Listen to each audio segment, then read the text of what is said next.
Yes, yes, yes. Good morning, good afternoon, good evening, whenever you might be listening to this. This is your host, Sutton Def from the Purple Rain Podcast YouTube channel, and you're listening to another episode of Quiet Storm Sports. Now, listen, guys, just to kick this one off, just to start it off. Obviously, I'm not in my normal studio.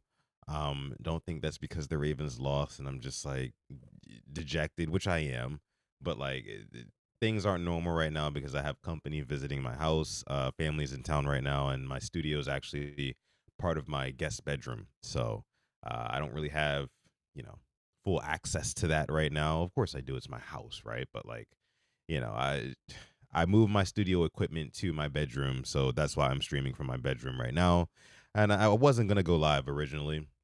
I was just gonna make a short little reaction video, YouTube Shorts, and keep it at that. But I decided like I think we are owed this live. Like you guys are owed this live stream, this reaction from me, this instant reaction. Also, another disclaimer, man. wh- When the Ravens are losing like that, makes me drink, right? So I'm a few beers deep today. I will say that. So a little bit more unhinged than usual, I guess you could say. Let me see who's here in the chat, man. Who's here in the chat? The Opinion the Fourth is in the chat. King Blaze is in the chat. What's going on? Tyler Brown, I see you in there. What's going on, man? Appreciate you guys for coming through. But yeah, another rough, ugly, embarrassing, deplorable performance and all the other adjectives that you can come up with to describe what we just witnessed the Baltimore Ravens do. The Baltimore Ravens just lost a football game to the Houston Texans at home, by the way. 44 to 10. 44 to 10. I I can probably count on one hand how many times I've seen this Ravens team get violated in the way that they did today in my entire fandom of this team. It's bad. Things are looking really bad right now. Taquan, what's going on? RJ, appreciate you for coming through. Game too easy. What's up? Appreciate y'all for coming through, man. Um, Chef Spicy, what up?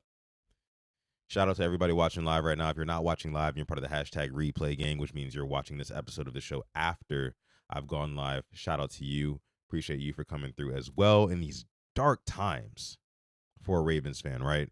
Very, very dark times, guys. I want to go through some of the numbers in this one before I really break down, my overall thoughts on the game. Right. So the Ravens lost 44 to 10. They fall to 1-4 on the season. Can also again count on one hand how many times that we've experienced this. A 1-4 start for the Ravens. It's unheard of. It's unheard of. Um but yeah, 44 to 10. The Ravens had their first drive. They scored 3 points. It was looking like the offense could maybe do something. But here's the thing about early game offense. We all know the first 10 to 15 plays are scripted. You know they were going to be extra scripted this week, especially with Cooper Rush starting at quarterback. No Lamar Jackson means that you got to come up with a game plan for Cooper Rush to succeed. And they tried to feed Derrick Henry. Derrick Henry was getting bottled up early in the game. It's just so easy to game plan against this Ravens offense, especially when Lamar Jackson is not on the field. Lamar Jackson gives you that dynamism, right? He gives you that X factor. He gives you that ability to like kind of, I say this all the time, but like make something out of nothing, right? Like that's what he does. And without that ability on the Ravens offense just looks inept. I mean, they look incompetent, straight up, straight up. So they tried to give Derrick Henry the ball early in the game. He got bottled up, right? And then the Texans go right down and they score. I think the Texans scored on every single drive, with the exception of maybe one or two. Um, yeah, they scored on pretty much every drive, though. I mean, the Ravens did not force a punt until the fourth quarter. Now, I want to say that might be the second week in a row that that's happened. I could be wrong there. I know that against the Chiefs, we only forced maybe one punt, two tops. right? But no, the defense was absolutely downright embarrassing. Um, it's just there's not much to say, man. There's not much to say at this point. It really does feel like the season is over. It's all but over. 1-4 start. You're staring down 1-5 because the LA Rams, who just lost a heartbreaker on Thursday Night Football, they're going to be coming to town next Sunday. And what if we can't stop who Dalton Schultz and Nico Collins and Xavier Hutchinson? Then how do you plan on stopping Puka Nacua, who's arguably the best wide receiver in the NFL right now, and Devontae Adams, who's been one of the best wide receivers in the NFL over the past decade? How do you plan on stopping those guys? So we're staring down 1-5. I mean, I know the current record right now after today's game is 1-4, but you're staring in the face of 1-5 because this Rams team is again, they're pissed off. They have a high octane offense, and our defense is quite literally the worst in NFL history. That's what it is. It's the worst defense that I have ever seen from any team. And I am dead serious about that. I cannot recount any time in my football fandom seeing a defense play with as much quit, with as much, incompetency. Again this week, you have guys scrambling and confused before the play starts because they don't know what coverage they're running.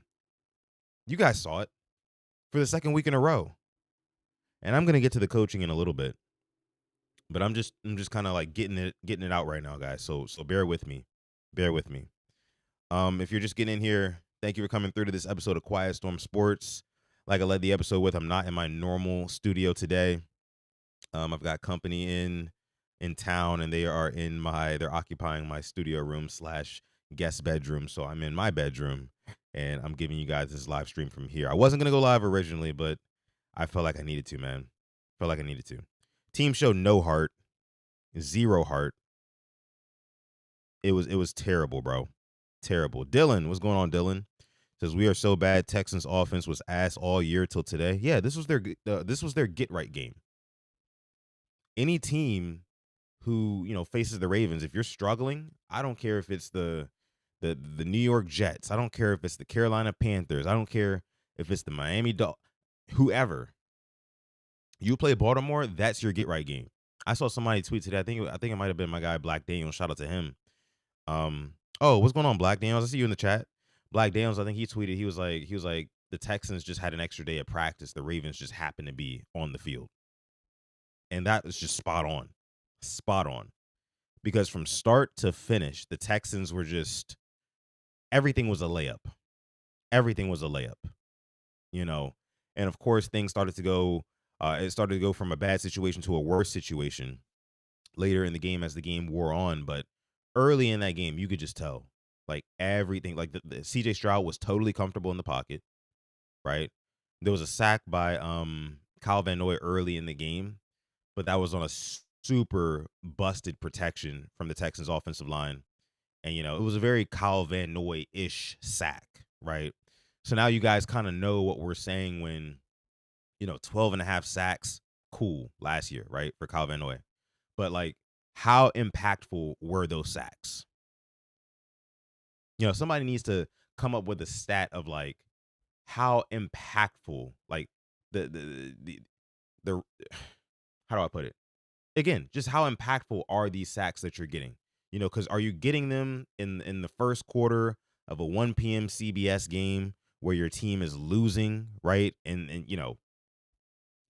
they don't make anything of it. Like you're not really. You guys get what I'm saying. I didn't even care about that sack. And then there was another one by I can't remember. I think it was Trenton Simpson. Trenton Simpson got a sack in this one too. Again, after the game was already well over, by the way. The defense just looks like shit. Complete shit. Garnett says it was a free sack. Yep. Rasta says it's so bad Sutton took the background off. No, man, I just got company in town right now, so I'm not in my I'm not using my studio room, which is my guest bedroom again. Um, Bateman ain't it. Sorry, Jerry Judy is better. Well, yeah, I definitely think Jerry Judy is better than Rashad Bateman. That's for sure. Bateman did have a drop in this one. I definitely thought he should have hauled that one in, but overall, I mean, it was just and then there was also that interception that apparently, I guess Rashad Bateman lost the ball in the sun. This would not be the first time that this has happened. Honestly, it might be a year ago today. To be honest with you, or somewhere around there that happened against the Cleveland Browns. I want to say it was in last year's regular season. I guess he lost the ball in the sun, and he let up, and the Texans defender kept running, and he ended up catching an easy pick. Everything went wrong for the Ravens today. But there was so much quit, guys. Like, that's my thing, right? Like, there was so much, like, losing is one thing, but like giving up like that, honestly, again, before halftime. This is the second week in a row that this Ravens team has seemingly given up before halftime. And we can blame all the injuries in the world. We can say, "Oh, Lamar didn't play." Ronnie Stanley ended up not starting. Kyle Hamilton didn't suit up today. We lost Matabike for the year, so the interior rush is not going to be as Marlon Humphrey, Roquan. Sure, the Ravens are decimated with injuries. That's for sure. Like, nobody's disputing that. Not a soul. But the lack of effort that I saw out there today, the lack of effort that we've seen as Ravens fans for the past couple of weeks, is absolutely unacceptable. Absolutely unacceptable.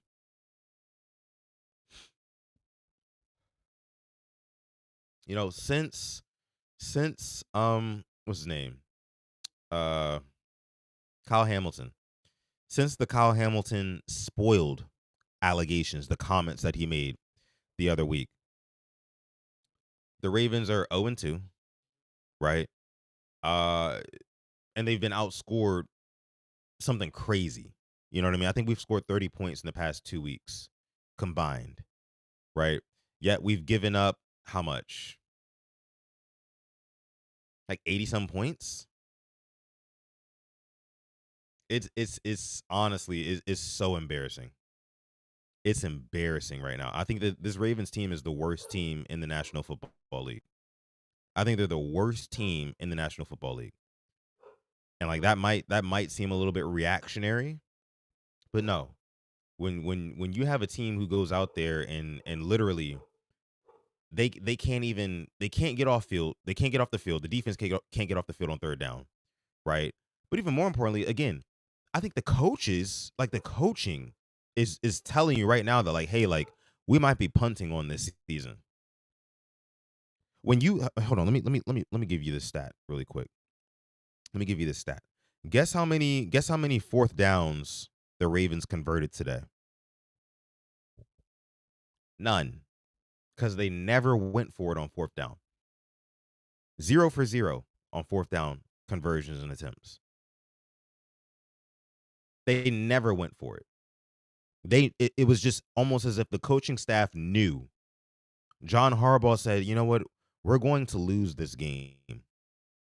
So let's just keep giving them the ball back." You know what I mean? Uh, 4th and 7, down 30 in the third quarter. Let's just punt it. Let's just punt. They gave that shit up. Like it was just wow, a masterclass in terrible coaching. That's what it was. I mean, you had DBs who were backed 8 to 10 yards off of their wide receiver.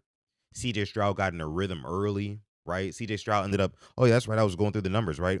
CJ Stroud in this one, 23 for 27, 244 yards, 4 touchdowns, no interceptions, 143.9 QB rating.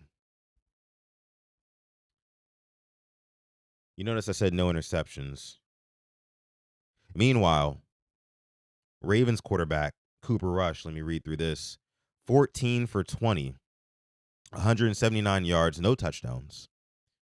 3 interceptions, and a 58.1 quarterback rating.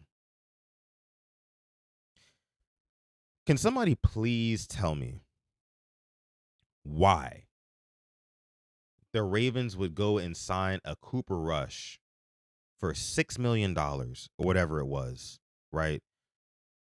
As much as the Ravens love continuity, right? And as much as the Ravens love this idea of next man up should be able to, run the show at the same, level and standard. Why would you go and get a Cooper Rush who is a night and day difference from the type of quarterback and the style of offense that the Ravens run? Why would you do that? Cooper Rush looked awful. He looked bad. And I know he had 3 picks. 2 of those picks really weren't all the way on him. There was the one where he tried to dump it off to Derrick Henry. That was a really bad one. He should have seen that one coming. But the other 2, Mark Andrews has a Mark Andrews moment, right? And he kind of bobbles it, and I think it was Petrie who ends up getting the pick there. And then, like I said just a few minutes ago, Rashad Bateman stopped running the route for a split second, which is all it takes. And the DB ends up becoming the wide receiver on that play, and he makes the play. He gets the pick. But overall, and I don't really just want to blame Cooper Rush, but because the entire offense looked like shit, quite frankly. But I would have much preferred, and I tweeted this earlier in the week, just throw Tyler Huntley out there, man. Because at least with Huntley, you can mimic some of the things that you threaten with Lamar Jackson. Of course, Huntley is no Lamar. I get that. But if we're talking continuity, I would probably go with the guy who has ran this offense before, stepped in for Lamar Jackson before, and actually made the Ravens look competent. Almost won a playoff game. Would have beat the Bengals if it wouldn't have been for that fumble, in the 2022 playoffs, I think it was. Yeah. 100 people watching live right now. Thank y'all so much for coming through to this episode of Quiet Storm Sports. Appreciate y'all. See you guys going crazy in the chat. Ashley, what up? JP, what up? Devon, what's going on, man? Yeah, it's bad. It's really, really bad right now. Would have preferred Huntley for sure, DG. Would have preferred Huntley, but neither here nor there at this point. Let me keep going through some of these numbers here, right? So let me see. Nick Chubb, 11 carries, 61 yards, had a touchdown, averaged 5.5 a pop. Derrick Henry, Mr. Henry, the reason why Lamar Jackson didn't win MVP last year. Yeah, 15 carries for 33 yards, a whopping 2.2 yards a carry, 1 touchdown, which was barely a touchdown. That touchdown pissed me off so much, guys, to be honest with you. Like that garbage time deep ball to Zay Flowers where he should have scored on that play, but he gets run down, and then I'm thinking like, okay, 1st and goal from the 4, no way we score right here. How do we score? How do we get 4 yards? I was so pissed for Zay Flowers getting hawked down, right? And I'm just thinking to myself, like, there's no way we get 4 yards here. How do we get 4 yards to score a touchdown? It seemed impossible, right? Cooper Rush is falling around in the pocket and whatnot. Like, the team just looked lifeless today. They ended up scoring on that drive, though. Derrick Henry barely got in. If the Texans would have challenged that, it wouldn't have been a bad challenge, to be honest. I'm just saying you could have argued that forward progress was stopped, but Derrick Henry did get in the end zone on that one, according to the officials. But yeah, 15 carries for 33 yards at 2.2 yards a carry. Not going to do it. And it makes it all the more disgusting how, the national media tried to paint this narrative last year that, oh, Lamar Jackson, he's only having the historic season that he's having because he's got Derrick Henry in his backfield. Look what happens when there's no Lamar Jackson in that backfield. Derrick Henry again, 15 carries for 33 yards, averaging 2.2 yards a carry. And I know some of that has to do with the deficiencies in the offensive line and how they are not good at all at run blocking. A lot of it I know has to do with that. But at the same time, I'm not I don't like that excuse. I don't like that excuse. I just don't. Going through some more of the numbers here, Xavier Hutchinson had 3 catches on 3 targets for 2 touchdowns. Zay Flowers had 5 catches on his 5 targets for 72 yards. Should have had a touchdown. The Texans had 27 first downs in this game to the Ravens 12. Third down efficiency, the Texans went 7 for 12. Ravens went 3 for 8. Like I said again, Ravens did not go for any fourth downs. No fourth downs did the Ravens go for, right? Um, Texans went for 1. They got it. They were 1 for 1 there. Rushing yards, the Ravens had a whopping 44 rushing yards in this game. 44 rushing yards, guys. To the Texans 167 rushing yards. Texans had 250 passing yards to the Ravens 163. Total yards, it was 417 to 207. Texans pretty much doubled us up there. Sacks, Ravens had 2 sacks in this game. Texans had 1. Of course, there were 3 interceptions thrown by Cooper Rush. We talked about it. 2 of them weren't really his fault. One of them was, though. But 3 picks is 3 picks. Texans only punted 1 time. 1 punt in this one for the Texans. I mean, they were just doing what they wanted. And then time of possession for the, 5th week in a row. The Ravens lost the time of possession battle again. They have not won the time of possession battle, not one time this year.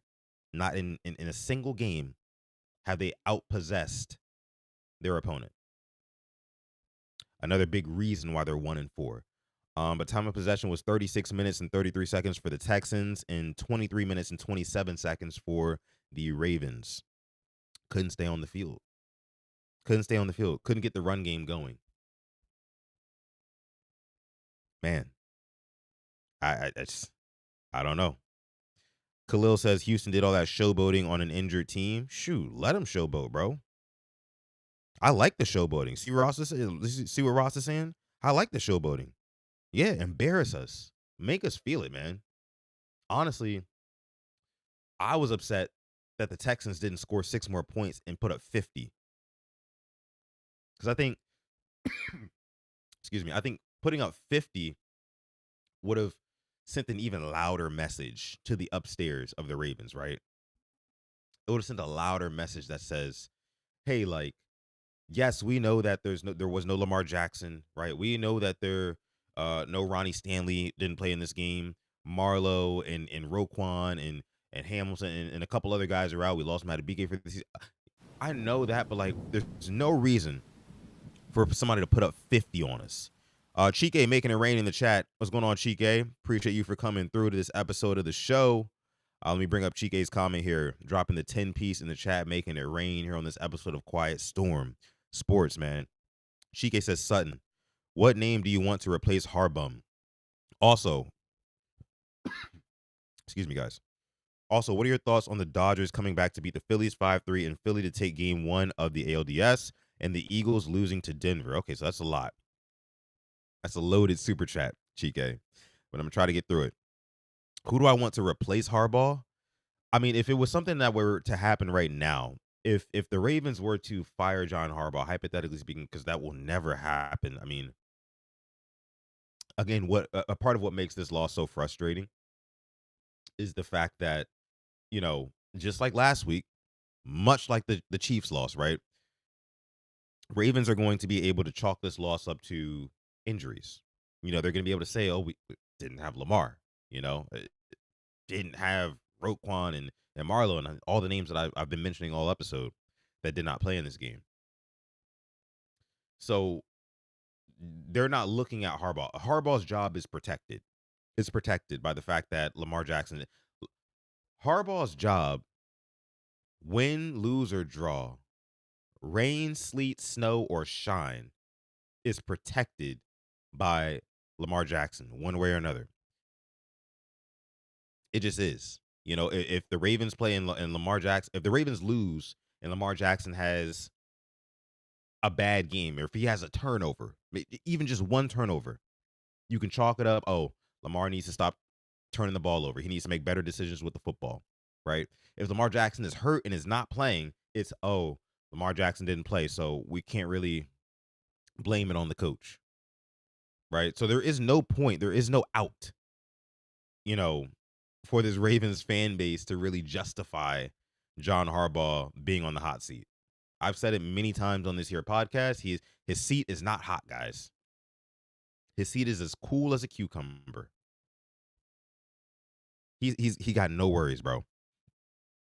But in terms of who I would want to replace him right here, right now, it would probably have to be somebody in house. You know what I'm saying? Like whether that be a Pagano, this is a guy who I don't even know how much he wants to be involved with football. I mean, he was sitting retired at the house, just a couple of months ago. You're looking at maybe like a Todd Monken, but I can't really see that either. But yeah, they wouldn't bring somebody in. They would not make an external hire in the middle of the season. Absolutely not.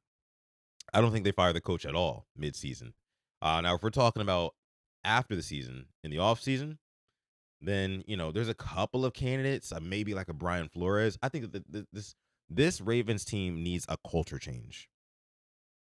They need a culture change, just straight up. I think Harbaugh came out of the locker room um after halftime, right? And he was kind of testy, right? A little bit feisty with the I think it was, I can't remember if it was Evan Washburn who was interviewing him on the sideline coming out of the half. Yeah, it was Evan. It was Evan because CBS broadcast, right? And Harbaugh just seemed like he just didn't want to talk. He's just like, yeah, I'm just gonna answer this question in the most coach speak easy way as possible, really quick. I'm frustrated as fuck right now, which is understandable because his team was getting blown out, dog walked at home, right? Basically, no, it looked like a damn stadium training camp. It looked like a stadium practice there. So many seats available. But yeah, Harbaugh seemed a little testy and whatnot, just like he seemed earlier this week when people were asking him about Lamar and asking him about Nate Wiggins and stuff like that. Like he just didn't want to talk, you know? So I don't know. Maybe his seat is warming up a little bit. Maybe Steve Bisciotti did give him a call after last week's loss against the Chiefs and said, hey, look, man, we got to turn this shit around or else I'm going to have to turn some shit around. You know what I mean? Like basically in a nutshell, maybe, but I doubt it. I doubt it. My thoughts on the Dodgers coming back to beat the Phillies 5-3 in Philly. I'm not really a big baseball guy, to be honest with you, Chike. Not really a big baseball guy. But go Dodgers though. Go Dodgers though. I do like Otani. And the Eagles losing to Denver. I caught the tail end of that one, right? I mean, obviously I watched the Ravens game for the early window of games, and I caught the end of the Eagles one, and so I don't really have the full story on it. I did see the last play where Jalen Hurts, he, put it in the end zone and Hail Mary, basically. But no, shout out to the Denver Broncos, man. Shout out to the Broncos. The Eagles are a weird case this year, man. They're a very weird case. Only have one loss on the season so far, but something about them just doesn't feel like they are reigning, defending champions. Am I right? You know what I mean? Like it feels like they should be putting up way more points than they are. Like Saquon Barkley really hasn't gotten his this year so far. I think he had a touchdown in today's game, but you guys get my point. AJ Brown, just the passing game from the Eagles in general, which, in the Super Bowl, in the playoffs, in the biggest of moments, like they could pass the football. And it looks really good. They look damn good doing it. But for some reason in this one, it just never really got going. Never really got going. So I don't really know what that's about. But yeah, good win for the Broncos. Good win for the Broncos. Thank you for your super chat donation again, Chica. I appreciate you making it rain here on this episode of Quiet Storm Sports. You're listening to the Purple Rain Podcast YouTube channel. Make sure you like this video. Subscribe to the channel as well if you do enjoy this content and you want more. Looks like we got another super chat donation. Somebody else making it rain here in the chat. Let me see who that is. I got to scroll down. Chat's going crazy. Maddie Boom in the house. What's going on, Maddie? Maddie says Peloton won, Marab won. I was hoping a 3 for 3 with the Ravens. Don't even get frustrated. It's not worth it. The coaching sucks. You're right. I did watch the fights last night, Maddie. I did. And I was actually kind of surprised, but not surprised at the same time that Poetan won. AP, he's just one of those guys, man. Like he's kind of got like that touch of death power, and you can tell he came out with a vengeance. He came out on a mission, like, and I knew that he was gonna do this. I just thought that Magomed Ankalaev would have been a little bit more defensively sound, right? Early in that fight, like stay on your bike, don't get pushed up against the cage because he was getting walked down early in that fight. And the difference between last night's fight and their first fight was it was the other way around. Ankalaev was kind of walking him down and stuff like that. But good win for AP. Proud of him. That was really good for the UFC. Marab dominated Sanhagen for 5 rounds. So that was that. But yeah, the Ravens took an L, and Mad Roster says in the chat, I'm hoping for a top 5 draft pick. Yeah, man, it's honestly looking like the Ravens fans and the Ravens front office can start looking forward to draft season. That I mean, if we're just being completely honest with you right here, like I don't see how this team comes back from 1-5. And I know the Ravens are only 1-4 right now, and there's always a possibility that they could win next week. But based off of what I saw today, there is absolutely no way that Ravens team that put on that performance today at home, and they're going to be at home next week too against the Rams. There's no way that they even. I don't even think. I mean, if we're going to bet the over under for punts for the Rams, they might not punt. The Rams might not punt next week with all that firepower that they have on offense, with Kyron Williams and damn Matthew Stafford throwing a Puka and Tay Adams. They might not punt. So they're staring down 1-5. When's the last time we had a top 5 pick? Says Mod Cal. I don't know. And that's the thing. Us Ravens fans are spoiled. So we don't really, you know what I mean? We don't really get top 5 picks, top 10 picks at that. It's just not our thing. Not our thing. Let me see. What else did I want to Rams 52-13. That's hilarious. 1996. Not since the expansion. Yeah, it's been a minute. Appreciate your super chat donation, Maddie. Appreciate that. Spoil, we need shirts. Yeah. We should make some shirts. Ravens fans should make shirts just out of spite, right? Just out of hate. Just say spoil. Hashtag spoiled, right? And I get it. Hamilton apologized for that last week, but like that shit was so off base, man. So off base. What else did I want to get into about this game? Yeah, I mean, I will say this about the coaching. I think that, and like I mentioned earlier, John Harbaugh, he was very, very frustrated in this one. By the third quarter, you could just kind of read his body language, and it was kind of echoing throughout the entire team, which is a problem, a really, really big fucking problem. But he had just, you could tell like he had given up, you know, and that energy just bled into the rest of the guys on the field. And the Ravens couldn't put any type of drive together. Again, they had the first drive in the beginning of the game where it was kind of scripted. There were a couple of good plays, a couple of what I would have called like lucky type plays, like that third down conversion to DeAndre Hopkins that went right over the defender's fingertips for him to catch it, and a couple of other things as well. It didn't really feel like the early success from the offense was sustainable. It didn't feel like it. You know what I mean? It felt like, okay, Cooper Rush has made a couple of decent throws, right? There's been some good catches, but we can't establish anything solid, right? The run game is basically what I'm trying to get at here. The run game could never get going. Keaton Mitchell came back in this game. Keaton Mitchell, what did he do? What did he do? What did he do? He had a pretty good run in the beginning of the game. Let me see. But Keaton Mitchell finished with only had 3 carries for 8 yards. Longest carry was 6 yards. No Ravens ball carrier averaged over 3 yards a carry today. That's not going to win you games. That is not going to win you games. I'm sorry, but it's just not. That offense is literally,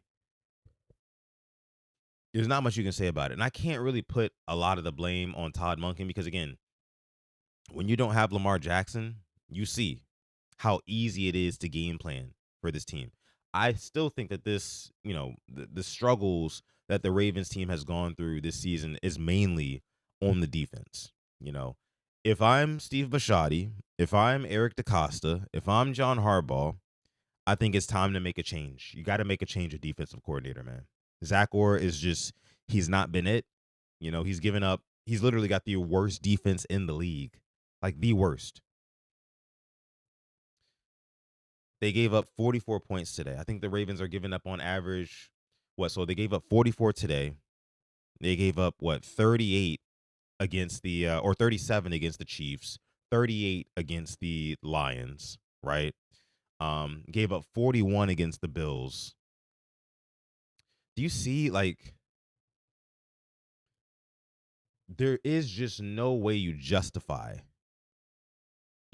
going into work tomorrow if you're, John Harbaugh or again, Bisciotti or DeCosta.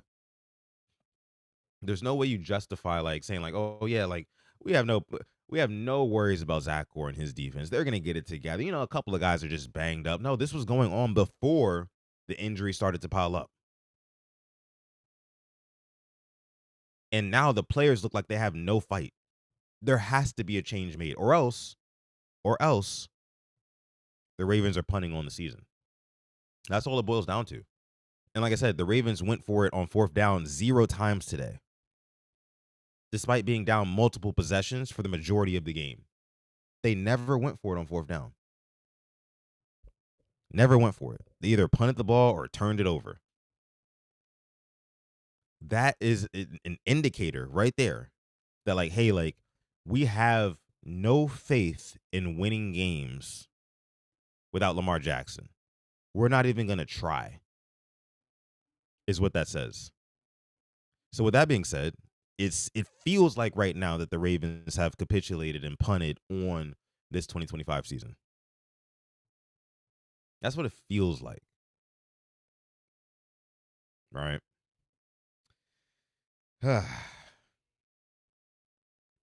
With Zach Orr calling plays, offense plays 12 on 11. Injuries has nothing to do with it. They were horrible before that.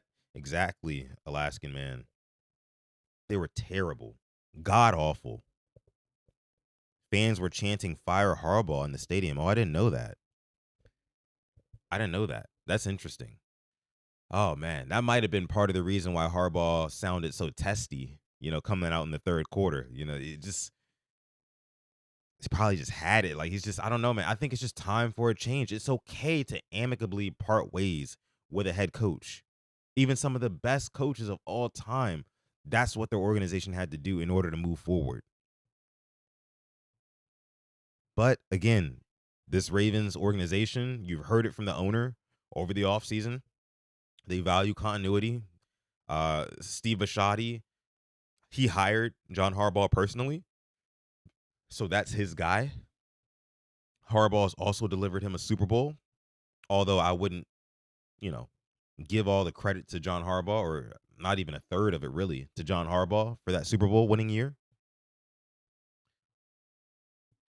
But again, it's I think it's we're in one of those eras right now of the Ravens where things have gone stale and this Ravens team is scared to pivot off of what has had them so comfortable, because winning the division on a majority of years, winning 11 to 13 games in the majority of years is a very comfortable organization. I mean, it's a very comfortable way to run your organization. If I'm Steve Bisciotti, you know what I'm saying? Like, we have constant success, and this is one of the reasons why Kyle Hamilton was saying that Ravens fans can be a little bit spoiled at times, because the Ravens have been successful. But they've gotten to a point where this coaching regime paired with, this personnel, the relationship has run its course, is basically what I'm saying. And the change needs to be made. They won't make it. They won't make it because the Ravens front office, they don't see it and they don't want to see it, right? They don't want to see it for what it is. They want to see it for, you know, oh, it's the injuries and and things like that. Oh, just the circumstances this year. That's all it is. Like, no, it's an ongoing issue. We get outcoached against the best teams who have the best coaches. You know what I mean? And so there's no reason for you to blame injuries here and now. It's just no reason. No reason. Chicken Box says that's all this team cares about is just winning the division. They have not met expectation. Yeah. Yeah. That's all they care about. If you can win the AFC North, which I mean at this point, you're only really contending with the Pittsburgh Steelers because the Browns suck, right? They lost again today. And the who was it? The Bengals, of course, they're not going anywhere without Joe Burrow. So you really just got the Steelers who are sitting at what 3-1 right now, and the Ravens are sitting at 1-4. Oh my God, what an ugly record! Jesus, man, I got to drink to that.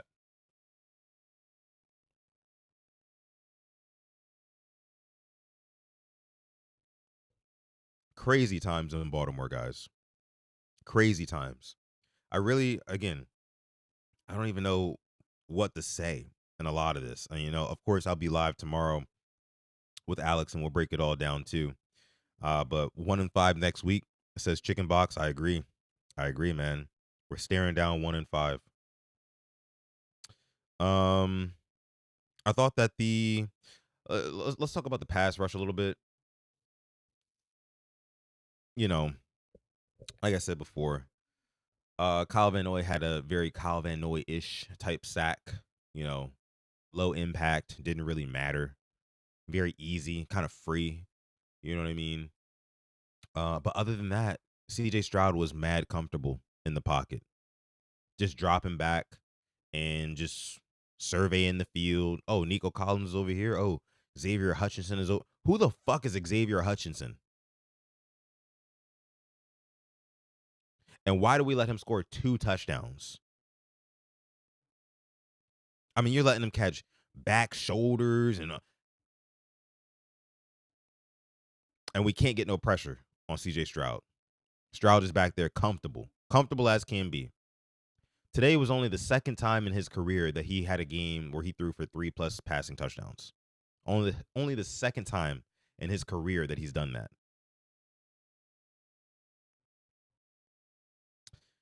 Do with that what you will. Do with that what you will, man.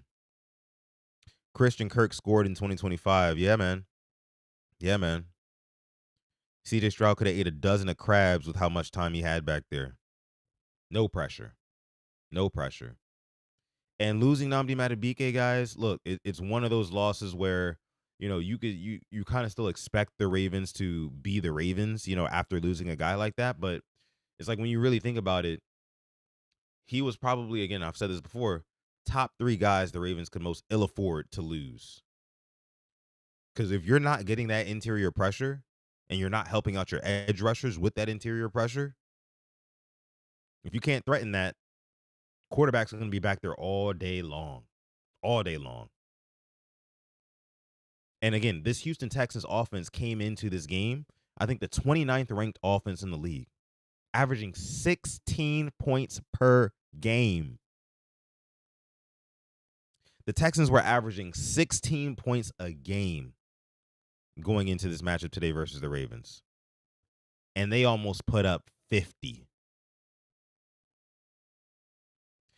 If you're Eric DeCosta or Steve Bisciotti and you're not like waking up tomorrow or waking up in a cold sweat in the middle of tonight thinking like, holy shit, like we're getting dog walked in the worst way imaginable by bad teams, quite frankly. We need to make a change. If you're not waking up in a cold sweat and thinking that to yourself, then maybe you're the problem. Steve Bisciotti. Maybe you're the problem, Eric DaCosta. Letting an Eric Kendricks leave Baltimore knowing damn well that the linebacking room is decimated and needs more than ever a veteran back there. It's just shit like that, man. And I apologize for the language in this one, but I'm pissed. I'm pissed, man. Let me see. Trevon Moses says, Texan Nation, we finally got a win versus y'all. Yeah, yeah. Normally the Ravens own the Texans, right? I was at that Christmas game last year when the Ravens beat the Texans like 31-2 or something like that. I talked a lot of shit in NRG Stadium that day. But yeah, man. It's really, really disappointing from a Ravens fan's perspective to drop games like this. I wouldn't have been mad if the Ravens would have kept it close, you know what I'm saying? Kept it cute, kept it respectful for Ravens fans. But when half the stadium is leaving by halftime, Steve Bisciotti, I mean, and I keep mentioning Stevie B, Ravens owner. You got to wake up. And I saw somebody put this on Twitter. I saw somebody say, like, hey, like, why don't we just stop going to games? Like, stop patronizing this Ravens team if they're going to be this bad consistently. Hit them in the pockets, hit them where it hurts, force them to make a change, force them to do something different, force them to take a big swing. That's the only thing that will save this season right now. If there's a big splash trade made, if there's a coaching change, otherwise, this isn't like last year, guys.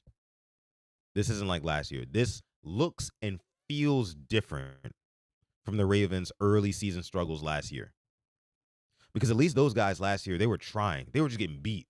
You know, Marcus Williams and Eddie Jackson on the back, they were just getting beat, you know, out of place and stuff like that. Coaching was still bad, don't get me wrong.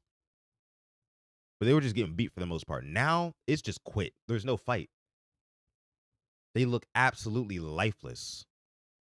The Texans walked right into Baltimore and bullied the Ravens for 4 quarters on offense, defense, and special teams.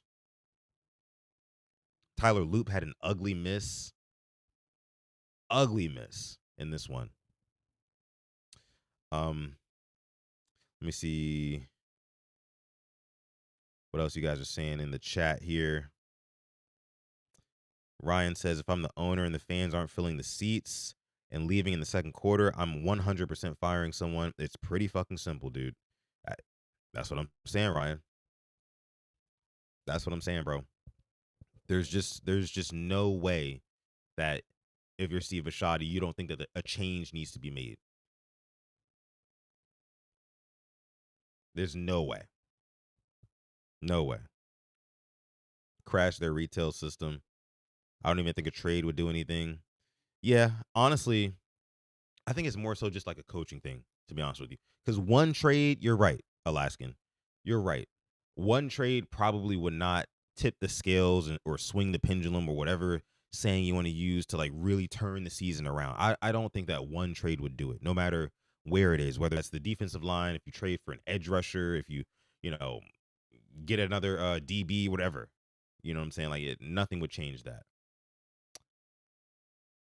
I just think it's literally just a culture thing. It's a culture thing.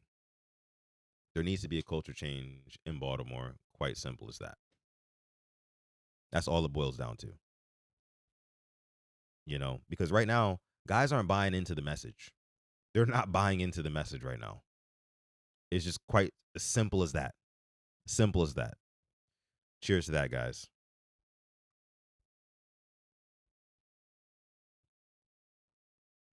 I want to see some stuff that the Ravens are saying here because I know they've probably done post game pressers and things like that.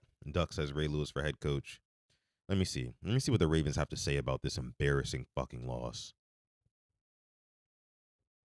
Damn, I'm sorry, guys. I'm sorry, guys. Let me see. Are the Ravens doing this again? Are they not? Are they not posting? Jair Alexander indicated that Malachi Starks was helping with the defense's communication when he was on the field. Not sure whether the Ravens moved the green dot from Teddy Buchanan to Starks mid-game, but Alexander seemed to think Starks was in charge.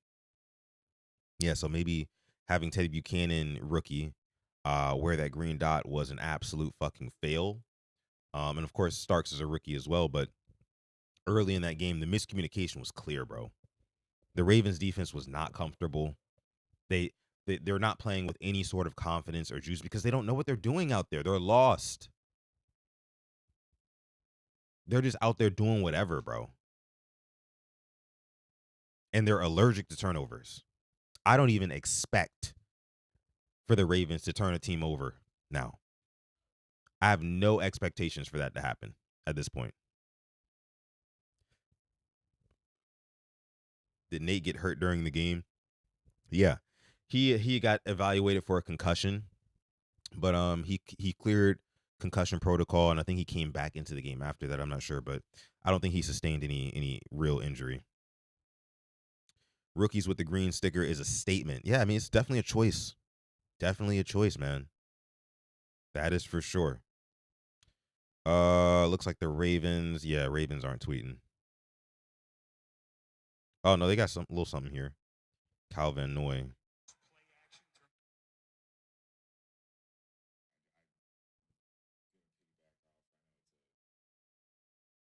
It's not a lame answer, but like it's fundamentals. Like we gotta get off blocks. We gotta tackle. I know people don't want to hear that, but it's the truth. That's what you got to do better. Um, in our positions, got young guys. They got to grow up fast. Um, they don't have time to mature over time. We need them now to step up, and the older guys need to step up too. Guys that have been here for a couple years just got to play better, top down, and yeah. Nah, this team is cooked, bro. This team is cooked, bro. Did y'all hear what Kyle Van Noy just said? Bro, this team is absolutely cooked, dog. Kyle Van Noy looks and sounds absolutely defeated in that post game presser. And he's talking about, oh yeah, we just got to get fundamentals right. I mean, of course, that's the only thing that you probably can say. Of course, no player is going to call out coaching. No player is going to say, yeah, I just don't feel like we're being led the right way or led in the right direction. Things like, of course, they're all going to put the onus on themselves to say, yeah, we just need to tackle better. We just need to win better. Basically, we just need to score more points. It's like, yeah, Captain fucking obvious. Were you John Madden? Whichever team scores the most points is going to win. It's like, bro, we get it. We get it. You know, and he said it himself there. Like, of course, Ravens fans aren't going to want to hear that. It's like, yeah, we don't want to hear that shit. You and your teammates aren't on the same page. You know, we ask you, you say, oh, yeah, we just got to tackle better. We got to do this better. You ask a guy like Marlon Humphrey after the Lions game, he's like, oh, I don't know what we got to do better. Zach Orr is like, we're going to break records. And we're breaking records, all right. We're definitely breaking records. Not in the good way, though. Not in the good way, though. You give up 44 points at the bank, at home. It's unacceptable. It's absolutely unacceptable. Let me see what else they're tweeting. Let me see what else the Ravens are saying here. Oh, here's Harbaugh. Disappointment. And we're going to have to find a way to turn it around, figure out who we are this next week, and then into the bye and after the bye. We're going to have more than half the season left, and we're going to have to find ourselves. So that's what our aim will be going forward. D. Wilkinson, appreciate the sub. Appreciate the sub, bro. Yeah, complete disappointment, Harbaugh. Complete disappointment. And again, the saddest thing about it all is that Harbaugh will not be held accountable for this. He will never be held accountable for this. For this Ravens team struggling the way that it does. It's everybody else's fault but John Harbaugh's, according to Steve Bisciotti. I don't know what happened. Well, I know exactly what happened. But I don't know.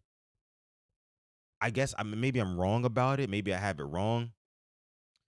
But, 2017, 2018, when Steve Bisciotti basically admitted that, yeah, he thought about firing John Harbaugh because the team was struggling for years. And then Lamar Jackson comes along, and magically Steve Bisciotti's like, oh, yeah, I got all the faith in the world in John Harbaugh. Look at what he turned the team around into. You know what I'm saying? And that's why I'm saying, like, his seat is not hot. It will never be hot. It will never be hot because they're not holding him accountable. I think if you ask Steve Bisciotti, every shortcoming of this Ravens team is because of Lamar Jackson. Kirk, appreciate the sub. Appreciate the sub, Kirk. But yeah, every shortcoming is because of Lamar Jackson. If you're Steve Bisciotti, like that's probably what he's thinking. You know what I'm saying? Like I said earlier in the show, it's either, oh, Lamar Jackson didn't play well, he threw an interception, or he fumbled, that's why we lost. It wasn't because of, John Harbaugh's bad coaching. It wasn't because of his inability to lead a team. Or it's, oh, we lost because Lamar Jackson didn't play. So it's just like either way, again, Harbaugh's ass is covered. It's covered. They just posted Isaiah Likely's responses. Let me see. Let's take a listen to what these Ravens have to say, because I want to know, what's the excuse? What is the excuse, man? I don't see Likely's thing in here. Let me take a look at some of the beat writers. They probably got some stuff. Kyle Van Noy looked uncertain when asked whether accountability is a problem on this team and what accountability looks like after a game like today's. I feel like there's accountability, but we'll see. What kind of fucking answer is that? What are we talking about? Asked about whether the messaging of the Ravens coaches is getting through, Kyle Van Noy said, quote, "That's probably a question that's above my pay grade." He later called the messaging fine. The fact that he opened with that, the fact that he led with, I mean, of course, he ended up saying that the messaging from the coaches is fine. But his raw initial reaction was him saying that's probably a question that's above my pay grade, which means you're leaving a shadow of a doubt, right? You're leaving space for people to think that the messaging isn't getting through. That's what that really says to me. If you read between the lines, and hey, I'm just a fan at the end of the bar, just like all of us. But I can pick up my context clues. I can pick up context clues pretty well. And that's what it sounds like Kyle Van Noy is kind of saying right here. Like I don't really want to answer that, because if I give you my raw feelings on it, as a player who's been coached by, one of the greatest of all time in Bill Belichick, Kyle Van Noy, yeah, the messaging isn't really the best. It's not really the strongest here in Baltimore. It feels very cookie cutter. It feels very, like John Harbaugh stays up the night before and types in the chat GPT, hey, what's a message that I can send to my 1-3 professional football team, the Baltimore Ravens, on how they can bounce back from a bad loss? And put some inspirational and motivational quotes in there and some clever stuff. And, that's what it feels like. That's what it feels like, Kyle Van Noy is kind of getting at here. John Harbaugh on whether he will consider changes to the defensive coaching staff, including Zach Orr. He says, and I quote, "I do not think that's the answer," end quote. He wants this week to be as productive as possible. More coach speak. Again, if I'm Bisciotti, I'm reading that, I'm listening to that, and I'm thinking to myself, okay, well, what is the answer? Because for weeks now, you've been saying like, yeah, we're close. The defense is close. We're gonna play some really good football this year. Yada yada yada. We're going into week 6. The Ravens have won one game. And that one game was against the Cleveland Browns, who have also only won one game to this point. You have no signature wins. You're allowing damn near 40 points a game. I know it's not quite that, but again, you let up 44 today, 37 last week, 38 the week before that. You let up 41 in week 1. Only reason you were able to stifle the Browns is because they just, honestly, if Dylan Gabriel would have been starting all along, who I didn't think looked bad today, Browns probably would have beat the Ravens in week 2. Just saying. So again, like he's saying here, he doesn't think that, changing the defensive coaching staff, maybe moving Zach or demoting him, whatever, he doesn't think that that's the answer. So if I'm Steve Bisciotti, I'm thinking like, okay, well, maybe the answer could be to get rid of you, because if you don't, Harbaugh, because if you don't see an issue with what's going on here, right? If you don't think that it has anything to do with the coaching, excuse me, then you're probably the issue. You're probably the problem. That's what it is. John Harbaugh also said this run defense is just not okay. We haven't really fixed that all year yet. Right. Right. John Harbaugh, quote, I think the effort was there, end quote. Okay. That was a choice. Very, very interesting choice of words for Ravens head coach John Harbaugh after a devastating 30-point loss. You think the effort was there. Didn't really seem like it. The execution just wasn't there. But if that's the issue every single week, one might deduce that maybe the issue is the game plan. If the guys are going out there, according to you, Harbaugh, and laying it all out on the line, leaving it all on the field, right? But they just can't execute. Doesn't that mean that somewhere along the way, your game plan must have went awry? Your game plan just isn't as good as you thought it was going to be. Because you're saying, I mean, the guys are playing their hearts out. They're playing their hearts out. They're just not executing. When does the onus come on you, Harbaugh? Man, let's keep reading, guys. This is good. This is good. Harbaugh says, I don't think we played well. I thought we would play better. It was not up to standard. Yeah, me too. Again, this is so funny coming from John Harbaugh, because sometimes the way John Harbaugh talks, he talks like he's a fan watching at home, just like us. I thought we would play better today, even without all the guys who didn't suit up. I thought we would play better. It was definitely not up to the standard. Oh, man. He never blames himself, just the coaches around him.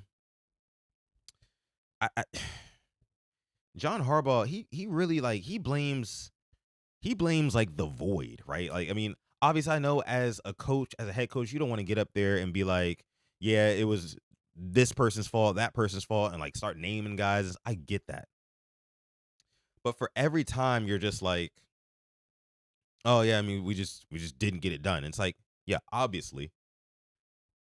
And I would love to be a fly on the wall inside the meeting room tomorrow morning, or the Zoom call that they have tonight. Something's got to happen. There needs to be like a state of emergency meeting between Bisciotti, DaCosta, John. Hell, you can even throw the team president, Sashi Brown, in there.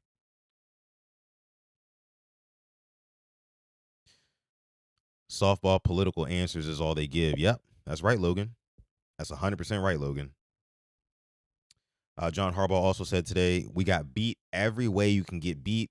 He called the game just a complete disappointment. But like, I just don't understand how in one breath you can say, we got beaten every way you can get beat,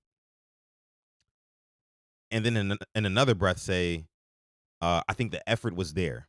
The execution just wasn't. this Houston Texans team, it's not like we played the Eagles today. We didn't play the Bills again. We didn't play one of these top teams in the league. We played the Texans, who just got their first win last week against the Titans, and they were averaging 16 points a game. And the product that you trotted out on the field today got dog walked up and down the field all game. Texans only punted one time. They dropped 44 on you. I wish it was 50. It would just ring better. You know what I mean? For how pissed I am right now. They damn near dropped 50 on us. You got the nerve to say shit like that, man. It's ridiculous. It's ridiculous. Yeah, man. Yeah, man. It doesn't look like the Ravens have posted anything else. But I'm already over an hour in, guys. I'm gonna go ahead and end it here for this one. Again, this was just my instant reaction to the Ravens drubbing 44-10. And yes, we are on pace for the worst defense in NFL history. Incredible stuff, right? But again, guys, I'm gonna end it here. We will be live tomorrow, me and Alex, to kind of break this down 24 hours after everything happened. Of course, again, I wasn't gonna go live today, but I feel like a therapy session was needed, and at this point, it's really not even like therapy sessions anymore, because like you have a therapy session with the hopes and the know that like things will turn around, right? At this point, it doesn't really seem like things are going to turn around for this Ravens team. Like, it seems like this is the identity. It's not like there's a lack of identity, which we've been talking about the past couple of weeks. No, this is the identity. Giving up 40 a game, that's the identity. Or 30 something. That's the identity. Just is what it is. And when that is your franchise, a change needs to be made at coach. Leadership needs to be changed. It happens all the time in any other profession, in any other workplace. If your employees, if your team, if your group is underperforming consistently, that speaks directly to the productivity of the leadership. And it's just a no-brainer, like, hey, maybe we should try to get another leader in there and see if they can kind of turn the ship around. You have one of the best rosters in the league. I don't want to hear about the injuries. I do not care. I do not care, because this was happening well before the injuries. It's a coaching thing. Only issue is the Ravens will never admit that. And again, I'll end it with this. The Ravens will never admit that because they're so tight-knit. They're a good old boys club, just like much of the rest of the NFL. But they're tight-knit, right? Steve Bisciotti, John Harbaugh, they're like this. EDC, Steve, John, all like that. They're for lifers. Nobody's going to hold each other accountable in that front office. If anything, they'll play golf tomorrow, have a cigar. I don't know what the hell they do. And they'll just say, hey, man, we need to get Lamar back. Is Lamar healthy? We get Lamar healthy, we'll be good again. Instead of saying, hey, well, maybe we should have a culture change in the locker room. Maybe we should switch up leadership. They're not going to say that. So, yeah, it's whatever, man. It's whatever. But yeah, guys, make sure you like this video. Subscribe to the channel if you are new to the Purple Rain Podcast YouTube channel. I would appreciate that. Ravens got a lot of, I don't even want to say soul searching to do. I'm done with the lack of identity talk. They have an identity. This is it. 1-4, giving up 30 plus a game. That's what it is. But we will be back tomorrow on the Purple Rain Podcast YouTube channel. Again, like the video, subscribe as well. Hype it if you can too. That's a new feature on YouTube. Appreciate you guys. Again, you can follow me on Twitter or Instagram at Sutton Def.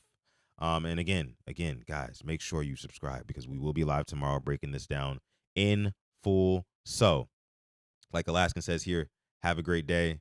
Absolutely, guys. Don't let this Ravens team bog you down too much. Still enjoy life. You woke up this morning, God willing, we'll wake up tomorrow morning too, and we'll just have to kind of keep trudging through this, right? But we can make it. We'll make it. We've been here before. Not often, but we've been here before. But yeah, thank you, TBK. I see you. Take it easy, everybody. We'll see you guys in tomorrow's episode. Peace.